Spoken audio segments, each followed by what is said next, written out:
Welcome back to another episode of In Systems We Trust. My name is Marquis, and of course, I am your host. And today, I'm speaking with Greg Kihlström. Greg is a best-selling author, speaker, and entrepreneur. He's currently an advisor and consultant to top companies on customer experience, employee experience, and digital transformation initiatives. In 2017, he sold his award-winning digital experience agency, Carousel 30. Greg is a Lean Six Sigma Black Belt certified, is an Agile Certified Coach, and holds a certification in business agility. Greg, welcome to the show. Oh, thanks so much. Looking forward to talking with you. Yeah, likewise. I mean, with credentials like those, I feel like I'm in, the presence of royalty today. You're so well versed in all things, agile and, project management, and I'm excited to chat today. So I really appreciate you taking the time out to connect. Yeah, of course.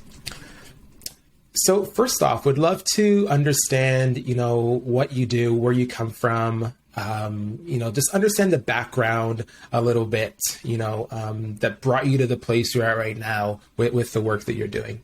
Yeah. So I'll just go back a little ways at least. So I got a photography degree back at the beginning of, that's my undergraduate degree at the very beginning of like the web. So mid to late 90s.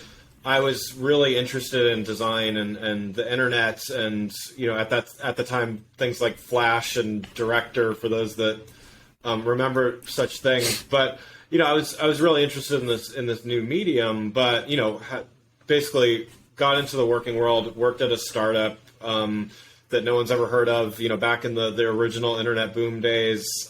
Stayed there for a little bit, and it was really at that company that I came in as a designer, but I was surrounded by software engineers primarily. It was I would say 75% software engineers there and marketing folks and the creative aspects and sales as well.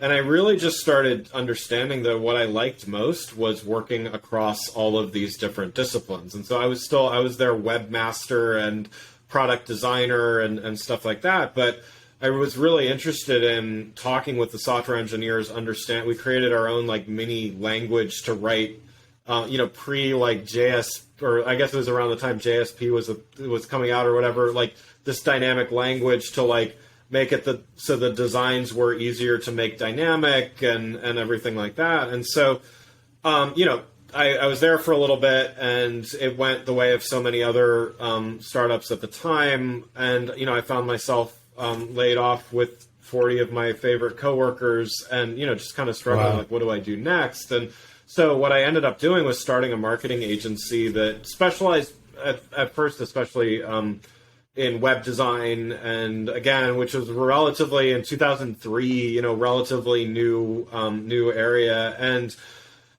in marketing, we got to see the rise of social media. I mean, in 2003, I think YouTube might have existed, and there was a few like Friendster and MySpace were in existence and all that. But we really got to see the rise of social media as a marketing tool.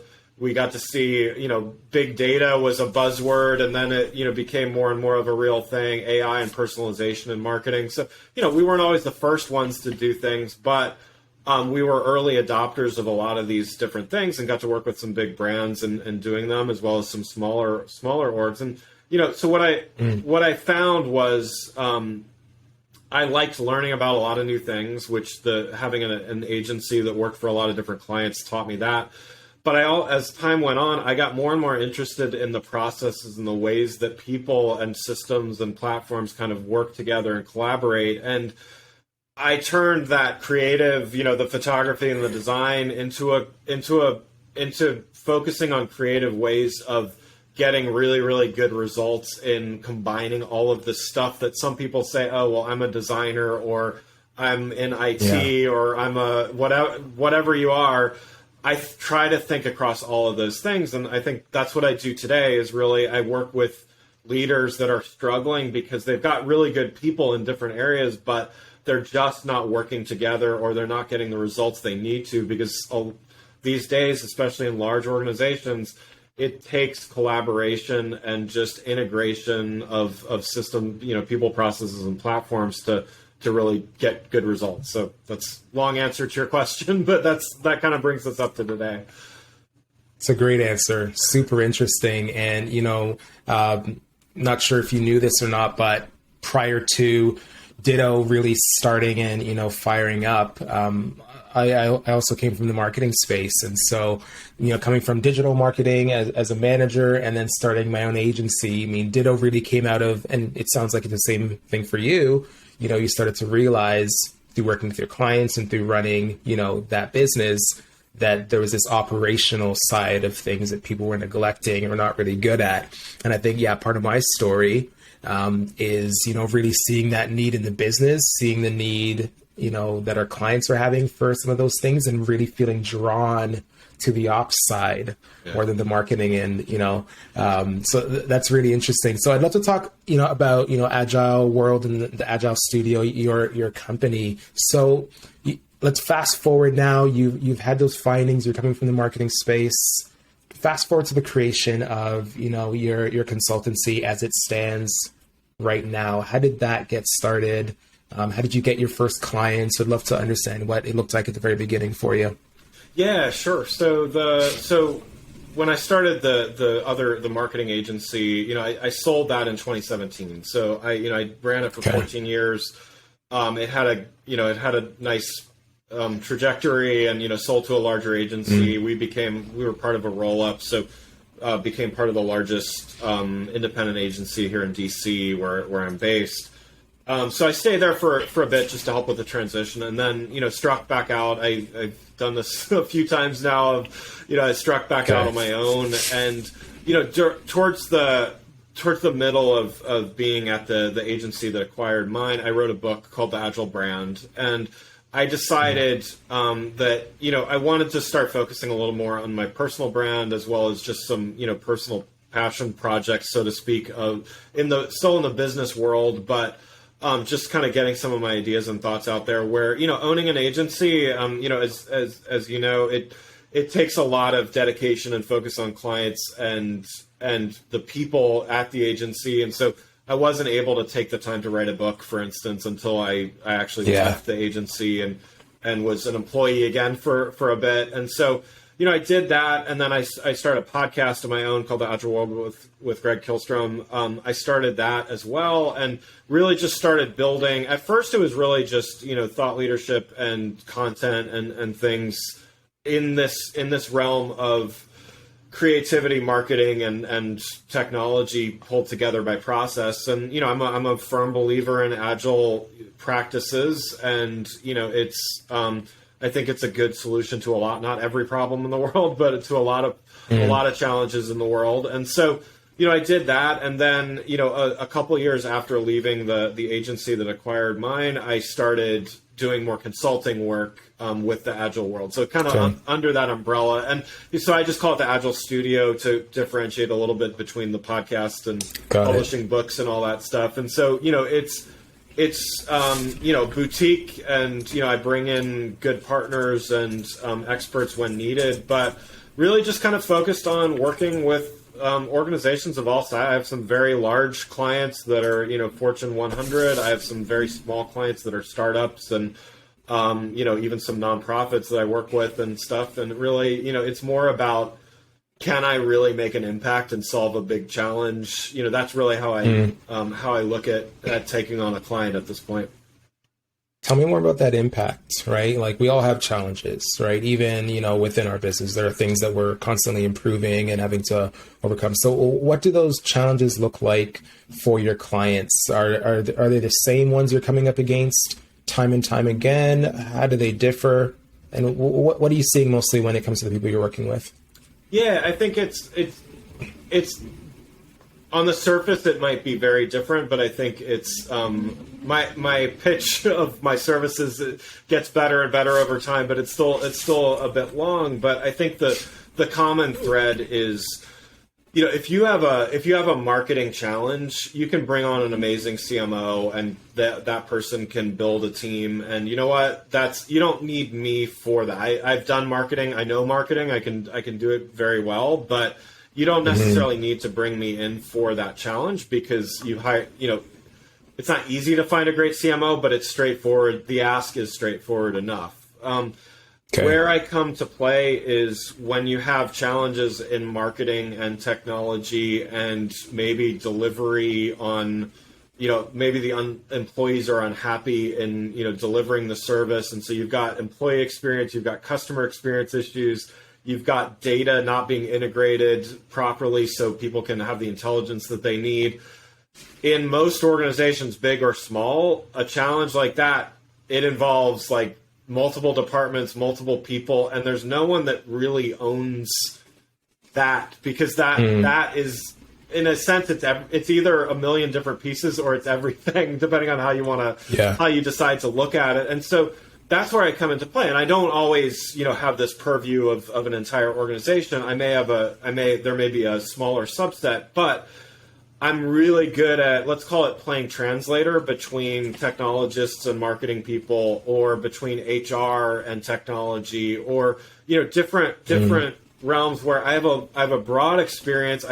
I'll be the first to say it's not deep in every area, but it's broad and deep enough that I can speak to people and really, really understand and empathize with their challenges, and then work with them to coach them, advise them on solving these challenges. And then, sometimes my engagements are a few months, sometimes they're a few years, and some are just ongoing. But that's about as short as I can describe it. But it really is in these broad-reaching challenges that just no one department or team can really solve on their own.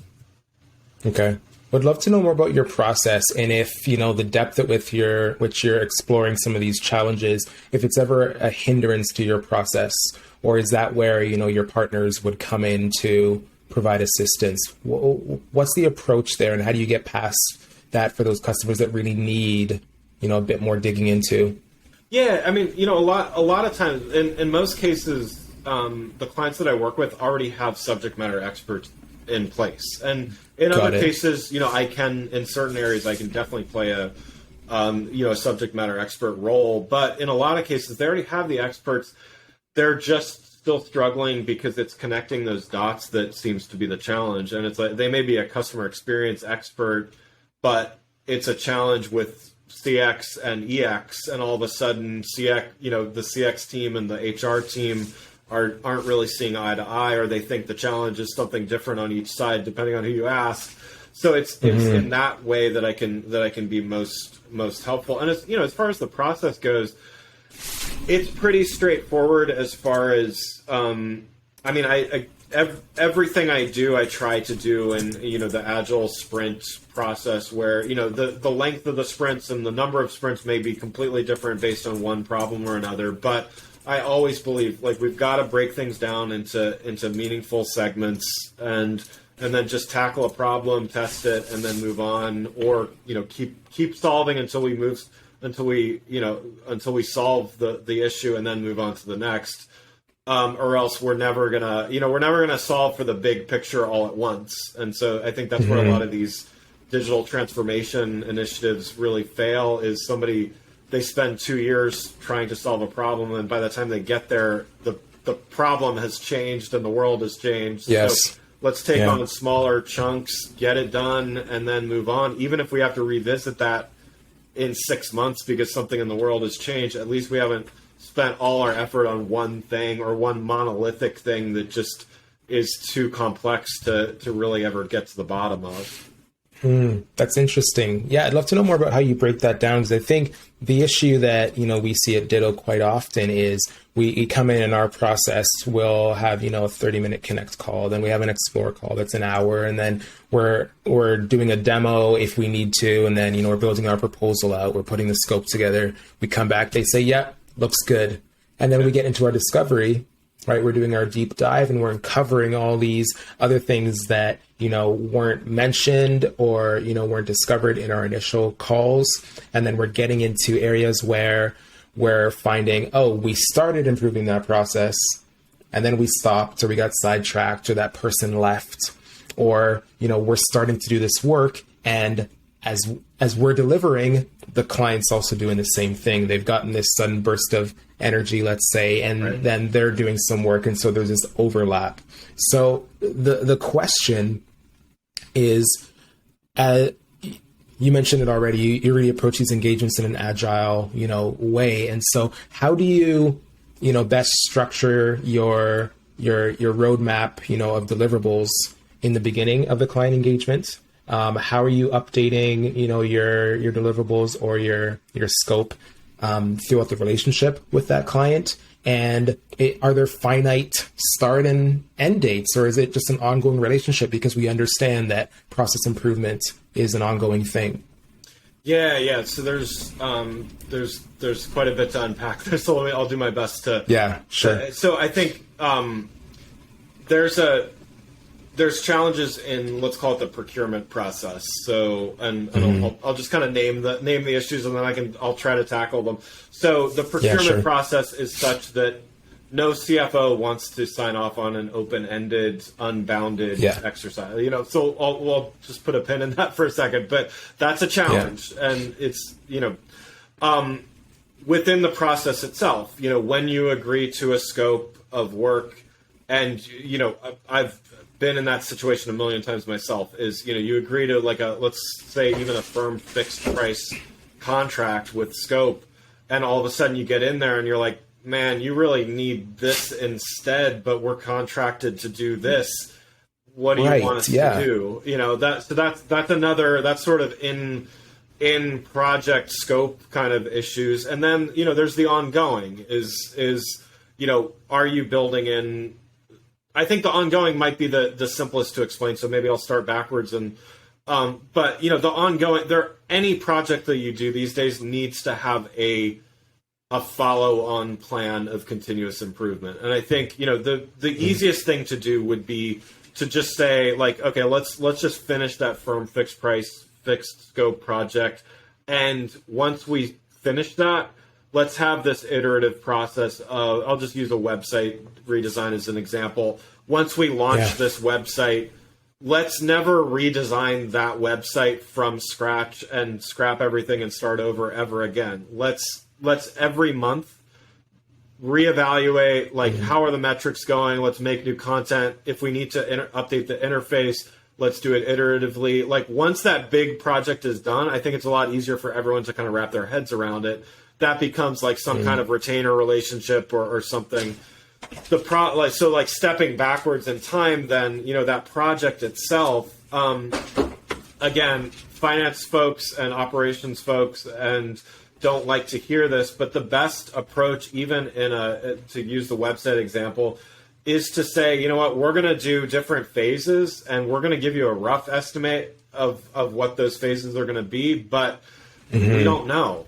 We don't know what you're going to tell us until you tell us what you need. Exactly. Right? So, because again, I've written RFPs. I've read a million not literally a million, but it feels like I've read a million RFPs. I've responded to at least 1,000 RFPs. Some of them are very well written, some of them are absolutely terrible, and some of them seem well written but are inaccurate once you get into it. And so there's so many variables there. What I've seen works best, as long as the client can manage the risk on their side, is to say, we have $500,000 for this project, let's just say, and there's 5 phases. Yeah. So, we think it's going to cost $100, just to make the math easy. We think the each phase is going to cost $100,000.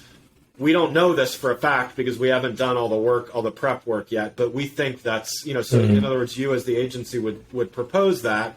The client says, okay, yes, in broad strokes, that sounds good. We know there's going to be variance, and they've got a budget for that. But I think that's the best solution, is to just say, we're going to try to keep it within this realm, but we don't know what you're going to tell us once we get into this. You as an agency don't know what great ideas your team is going to have once you get through the process and start designing. So there needs to be some kind of flexibility in there. And so then, I guess, to go back in time a little bit further to the procurement process, the RFP process is written such that, again, they're looking for, okay, what's the max budget that we can spend? What's the max timeline we can spend? and what are the exact scope items, so that someone in a room somewhere can compare the Excel spreadsheet of like features requested and features delivered. And I'm just outside DC. I've done a bit of federal work as well, and I mean that's even a level further of compliance, contract compliance, and all that kind of stuff. It's a challenge when when you have to get into that situation and something changes, right? So I think I probably just opened up a lot of problems, not necessarily offered solutions, but anyway, I'll pause there. No, that's good. You can absolutely keep going. That makes a lot of sense. And I think, your approach to it is one where you can at least be transparent with the customer as well, right? Like they understand that what you're giving them is not the final say. There will be opportunities to update and improve and change things along the way. So I'm assuming then there is some, paperwork that you'd provide them around, if there is something that needs to be updated or changed. There's typically a change management process. Are you walking them through that in the beginning, or does that happen when those things need to be addressed? Well, yeah, I think from the very start, open, transparent communication are the key to all of this stuff. So I think, from the very, in the proposal presentation or whatever that first meeting to really talk about before the contract is ever awarded, I think there just has to be trust. If you start a relationship, I've had clients before, I'm not going to name names, but I've had clients before where, it was clear from the beginning they didn't really trust us. And shame on me, I guess, for taking them on as a client. Sometimes you do things that, because it seems like the right decision for business or whatever. But, it doesn't end well if you don't have that trust. The project may end and they may get what was delivered, but nobody's walking away ecstatic and like, wow, this was great if there's that lack of trust. And so I think from the very beginning, just establishing like, listen, this is an estimate, and that's all it is. Like we may increase the estimate by 50% if we hear a lot. We know that you only have budget for that, so we'll work with you to eliminate scope or push things off to a later phase, or if you have more budget, that's fine too. But like, you got to be realistic about like, listen, we're here. If they could do it themselves, I guess, to talk to the client, if they could do it themselves, then they would, so they're bringing in an expert. And so, again, there are agencies out there that are not trustworthy. Unfortunately, it gives us all a bad name. And everybody, I'm sure, I've been burned by vendors before. We've all been burned. And so it's not that this, that risk aversion comes out of nowhere and is unwarranted. But, if you're going to go forward with the process, you've got to find a way to trust that everybody has best intentions. And, if something does, that's another role that I actually play is, I have a small team that I work with on projects, but a lot of times I will work with a client and their agency. I'll kind of sit somewhere. I work for the client, but I sit somewhere in the middle almost to kind of work through and just make sure everybody's getting the most value out of the relationship. And I've, on a recent project, I helped an okay relationship avert catastrophe and actually turned it into a really positive working one, because I know how agencies work. I know why they do the things they do. And it's not bad reasons that they're doing things. Agencies just need to do things in a certain way to make money and to bill and all that stuff. And a lot of times, you've got clients where they're sitting, they've been in-house at a client for 10 years or sometimes their entire career, and they just don't understand the agency mindset. And so, somebody like me can be incredibly helpful to say, okay, well, this is what they're thinking. This is why they're doing it. They're not trying to cheat you out of money or do anything like that. They need this on their end of things. Let's figure out a way to make it work for you. And so, I can function in that degree as well. And if someone like me isn't there, that's, that would be the function of like an account manager at an agency, is to be kind of the client advocate within the agency. Right. How do you gain that trust with these teams that you're approaching? Right. Like there are so many things that, need to be addressed. And a lot of the companies, you'll come into the picture and they want things done yesterday. Yeah. Right. Yeah. they're hiring you because you're an expert, you've done this before, but there's still, in some cases, hesitancy or, the inability to like hand over control to a process expert. So how do you build that trust and walk them through when you're getting started with any of these engagements? Yeah. I mean, in the cases where, a lot of times there's a warm introduction, and so there's a level of trust when that happens. But in the cases where that doesn't happen, I kind of approach it like I recommend often that clients approach big projects, which is it's my job to get some quick wins in the relationship, whatever that means. Whether that's they need some help tidying up an RFP before it goes out, and so I'm going to dive in and just deliver and over deliver and just make sure that they understand that I'm there to help and everything. But I believe in like that. Let's find the quick wins. Let's find a pilot. Whether it's a project or an effort or some kind of undertaking where I can just say, let me take this, dive in. If you don't like the way that I'm approaching this, either we find a way to modify that, or and it hasn't happened yet, but in the off chance that it's just not a good culture fit or whatever, like I'm open to that idea that I may not always be the best fit for in every relationship. So happy to look into that as well. But I think just providing value very quickly is my MO as a consultant, and I think it should be an agency's MO as well. It's like as good as your portfolio is, it's your latest work, and in this case, it's your work for the client at hand. Yeah. Agreed. Yeah, really, really well said. I do want to switch gears a little bit because I understand that a lot of the knowledge that you're, imparting on your clients, you've written down for the rest of the world to see and to consume. And so, am I correct that the Agile Workforce is your latest piece? Yeah. Okay. So the subtitle of that book is Automation, Autonomy, Decentralization, and Their Role in the On-Demand Workforce of the Future. My big question there, you seem to have some insight into this. You maybe, seen into the future a little bit. What does the workforce of the future look like? Yeah, I mean, I think it is going to be a lot more of all of those things, all of those things in the subtitle. It's going to be a lot more autonomous. Yeah. I think we've seen, with the, I think, and I go into a little detail on this in the book, is every time we have I'm in economic downturn number 3 in the course of my career, so 2001, 2009, and now the latest.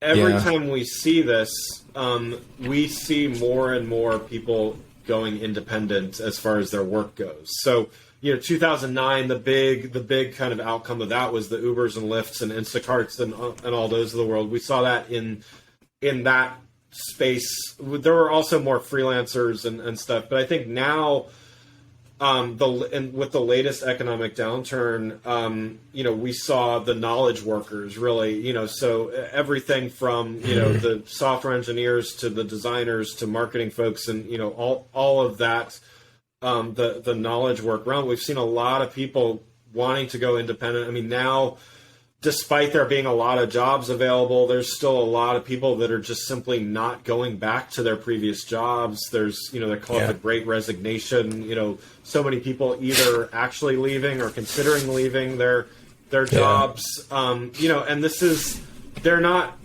leaving their jobs to really go get another job that does the same thing. They're leaving it to start new businesses. We've seen in unprecedented numbers, groups of people that were not known for starting new businesses en masse, in various areas. They're starting lots of new companies and just kind of striking out on their own. Younger generations are more and more apt to start companies earlier. Just this idea of more autonomous working and more, I use the term on demand as well, which is, I consider myself kind of part of that, which is, I have a company, but I really am working for several different clients and sort of there and available to work, when and where needed and stuff. And there's a lot of people that are actually less organized as far as the company goes than me that really are just hired hands for lots of different lots of different companies, and they're not just, delivering food or, driving or anything like that. They're also doing, higher paid, higher skilled work as well. And then, not to mention automation, and, a lot of the jobs that are being done today are going to be up to 30% automated, within years, a few years. So that doesn't necessarily mean entire jobs are going to go away, but it means portions of jobs are going to go away. And I think we're all still trying to grapple with, what does that mean? Does that mean we get to do more work? Does it mean we get to do more of the work we like and less of the work we don't? I wish it were that. I hope it's that. And then, in manufacturing and other things, it could replace, it already has in some degrees, but is replacing entire jobs and entire roles. And, aside from the job loss, is that even a bad thing if new jobs are created in other areas that pay more and offer more rewarding work? So that's there's always a downside and an upside, I hope, in all of the, I don't think that robots are going to just take over the world, and I'm an optimist when it comes to technology. Yes, they are. Well, okay, but not in my... Who knows? Yeah, but, sure. But my hope is that the humans that are looking for jobs will find more reward, hopefully more higher paying as well as more rewarding work. And the automated things really just do things that, we're admittedly employing people, but they weren't as satisfied in their work. And if we can do, if it can be a win-win, I think it's possible. Cool. Yeah, there's no doubt that the gig economy is booming right now. And that was actually going to be my next question. So I'm glad you addressed it, right? Is people, going out on their own and then relying on, third party or contractors or, people that, are living, nomadic lifestyles, right? And so it's good that you see some downside to it. Are there other things that in your experience, we're not considering now, right? Like with the potential loss of jobs with more automation coming into things. What does that look like for the workers, right? Like the people that aren't skilled, what are some of those downsides? Yeah. I mean, I think, there's a few things. So with more, let's call it fractional work, in general, I mean, here in the United States, our, healthcare system has a lot to, we don't have to get too far into politics, but there's a lot to be desired from the current setup. And so, that's something where, you lose, if you don't have a full-time job, you lose access to full-time, to benefits in many cases. Yeah. And even though, ACA covers healthcare for a lot of people, sometimes it's too expensive. And in other cases, you don't get life insurance or disability insurance or anything like that through government healthcare. And so that's just completely, you need to be an employee somewhere in order to get some of those things, or, pay a lot out of pocket, for that. And so that's a big challenge. It's a big problem for people that, go independent and think, oh, it's just about freedom. Well, remember, your employer was paying some or all of your healthcare, and or they were offsetting the cost of that because of group plans and everything. So it's a big challenge. I hope that this is one of those things where I hope that the government steps in some cases to make that easier and more affordable, knowing that there are so many more independent workers out there. I think the other thing with upskilling, reskilling, that whole conversation is, someone's got to go in and help educate these people that are losing their jobs, these lower skilled jobs, and help them. And that's, on the one hand, it's yes, there are relatively low cost ways to learn some of this stuff, but that's, I'm speaking from a position of being able to afford some of those courses and have to take the time to do that. There are a lot of people, obviously, that don't have the luxury of time to be able to learn a new skill while they're working 3 jobs and trying to make ends meet. Someone's got to. It's a big. I don't certainly have a solution to that, but I do think this is something where public and private partnerships need to work together in order to solve some of that. Because I mean, we're looking at a record number of jobs available and people not taking them up on that. Some of that, is maybe some people that want to, take it easy and have a more relaxed lifestyle. But a lot of people just simply don't qualify for those jobs or aren't able to access those jobs. There's a gap here that people are talking about, but that needs to be addressed somehow. And I wish I had a solution there. Yeah, there's so much to chat about there, and I think that's as far down the rabbit hole as we'll go with that topic. But yeah, it's super interesting. I want to ask, when it comes to automation, what are your thoughts or your approach, your philosophy around automation? Because I feel like, and there's a meme floating around where, why spend, butchering it now, but basically it is, why spend all this time, or why hire someone to do a job when you can spend, X amount of hours, trying to automate it and failing, right? And for the listeners, sorry, I just butchered that. I can't remember the actual thing, but, we see a lot of people want to come in and they just want to automate everything. They want to automate. They don't want to do anything. So what's your approach with your clients when it comes to automation and figuring out, what should we be automating versus what we should be, testing a little bit more and working on, process improvement versus just jumping to getting the robots to do it. What are your thoughts around that? I mean, I think I'm a big fan of automation, but you're bringing up a good thought process here, which is we need to make sure that we're automating the right things. And so, to just assume that we're already doing the right things and that we should just automate them is making a big assumption that we've already thought through what the desired end result should be, So in other words, from my standpoint, again, huge fan of automation because, again, I think humans are really, really good at some things, but machines are really, really good at other things. And so I'm all for everybody playing to their strengths. But again, if you're just automating a process that was kind of a waste or not giving the right end results in the first place, then you're just kind of you're getting into that weird area where, I think of this in terms of analytics is like oftentimes I'll see a report on progress or results of something that are pulled from numbers that are easy to get. And so they're not necessarily the most meaningful numbers related to the desired result. But man, I can just go in Google Analytics and pull this number, or there's this stock report out of a software application that I can just take a screenshot and pull in. That's not actually meaningful measurement of things. That's just you taking a screenshot out of things because you didn't want to think through what really is needed to drive what are the actual KPIs. So to that end, definitely take a step back and say, okay, well, what do we actually want to achieve? Are we tying in the right things? And if there are a lot of manual steps in that process, by all means, let's automate that.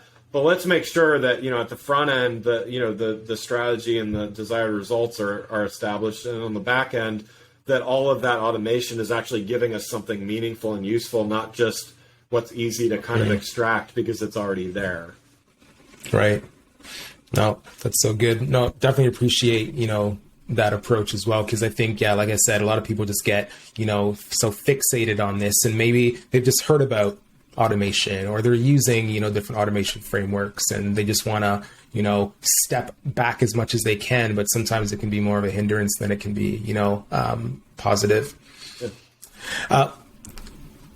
So Ditto, we're Asana Solutions partners, and anyone who's a longtime listener of the show will know that we love Asana. We talk about them all the time, and they coined this term.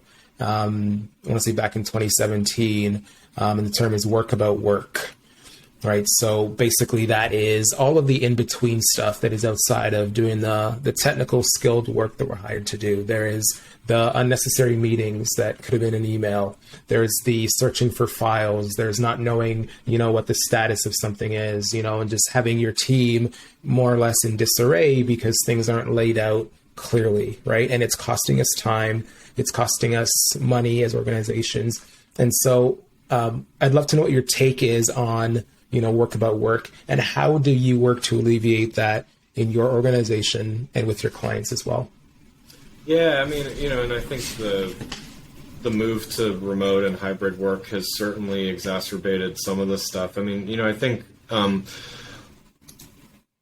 the easy thing to overlook in process improvement sometimes, and even, when I get pulled into data integration or, whatever the case may be, is the human component of everything. I mean, if robots were entirely running the company, then that would be a whole different conversation, but there is always a human component no matter what. And so, I've seen, we've all, I'm sure, been exposed to this, or if not, we've seen a Dilbert cartoon about it or something. It's like when meetings are a solution to every problem, you've got a problem, right? Mm-hmm. So, you mentioned things like Asana, and that's good. There's great project or management tools out there, but an organization I know of, I don't work with them, but I know of that. They use like 3 different tools, and they have meetings. They have stand-up meetings every day, and they still have flooded inboxes of, well, what are you working on now, and what who's doing this, and so it's like, you've invested in all of these things. Why can't you pull it together? And so at the end of the day, it's a process problem, but it's a culture problem as well.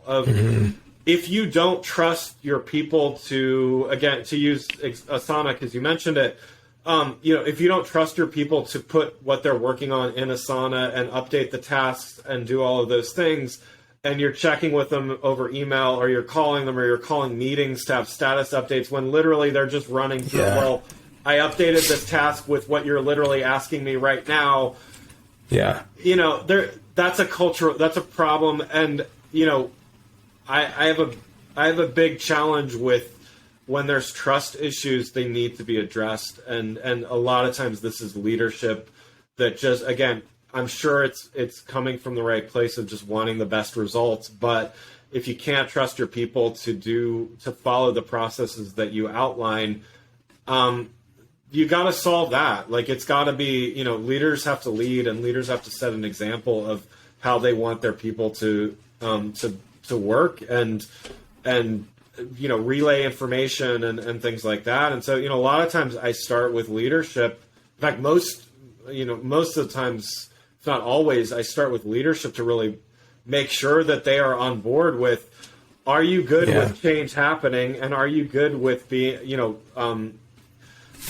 modeling that change first and foremost? And if they aren't, then it's never going to be successful, because you've got someone saying do this, and then they're doing something completely different. And so, I think it starts there, and then then look at, okay, again, we have 5 different ways to find out about one thing. Why do you think everyone's confused, demoralized, and still doesn't even know what the record of truth is? Man, that's so good. Such an important question. I just wrote that down. Are you good with change happening? Right? Like, it's so important to uncover. Thanks for sharing that. Yeah. That may have been it. But a question I always like to ask as, we wrap up these conversations is, when it comes to, digital transformation and process improvement, what are some of the things that, leaders of organizations are not, addressing, or they're not thinking of? What are they overlooking? Do you have any thoughts on that are outside of what the goal that you just dropped there?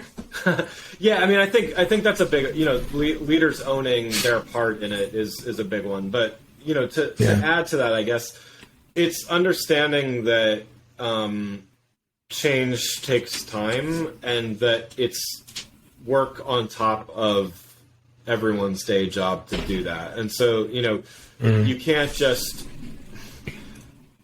It would be nice to put something on the intranet and say, you know what, right from now on, this is what our company's about, and and this is what our mission is, and wouldn't that be easy? Having been a CEO a couple times, like, wouldn't that be easy to just be able to do that? But no, it's, and this is not about entitled millennials and all that kind of stuff. This is, you have got to communicate with your people about this stuff, and you've got to understand that even if they like what the change is, nobody really truly wants to change once they're comfortable with something. And so, you've got to help them. You've got to reframe the way that they think about their jobs in terms of this change. And, not everyone's going to go along with it, but not everyone goes along with everything. Sometimes they're just not the right fit, even if they're great, they're highly skilled and a great, good at what they do. But if you can't clearly articulate what it is that you want, if you can't model that change to them, and if you can't help them see their contribution towards that shared goal, then that's, again, shame on the leaders that can't do that and wrap their heads around it. And again, that's something that I work with leaders to do. And the strong leaders are the ones that sometimes even admit that it took a bit for them to be okay with. I mean, I know my first time being CEO, I made I could write a book about all the mistakes that I made, but that's part of being a leader, is being able to adapt and adjust and own your own faults and mistakes as well. But you got to change and you got to adapt when the time comes. I'd love to read that book when it comes out. It'll be called What Not to Do. So yeah. What Not to Do. Perfect. Let's talk about your tech stack. Just as we're closing things down here, I've really enjoyed this conversation. I'm always curious, what are some of the tools in your tech stack that you use day in, day out that you cannot live without? Yeah. So, I mean, these days, probably relatively simple things, but I will say Calendly changed my life as a mostly independent consultant that is, spent most of my days, trying to schedule meetings. So, I don't even have an assistant. I use Calendly to schedule things. I'm a big user of Google, Google Workspace and all those things. So, I love collaborative work on documents and all those kinds of things. And then, I use a lot of different things for, I use all the Adobe products for, various creative things and stuff like that. But, yeah. All right. What about PM work? Any project management tools or anything like that to help you organize and keep the work on track? So often I'll work with whatever the client is working with that I'm working with. But I've everything from Jira on more technical projects to like Trello or Basecamp when it's more, when it's less technical work. I prefer those. Awesome. Well, thank you so much. I'd love to know what's next for you and where can people connect with you? Yeah, absolutely. So I'm very active on LinkedIn, so please, just search Greg Kihlström, and happy to connect with you there. My website is theagile.world, so you can, I've got a blog, podcast, and you can find my books there as well. They're also on Amazon and other outlets. Incredible. Well, thanks for taking the time out today to connect, Greg. Really enjoyed this conversation. I think we'll have to have a part 2 at some point down the road just to see how things are progressing for you. Yeah, I'd love that. Thanks so much for having me. Yeah, you're welcome. We'll talk soon. Thanks.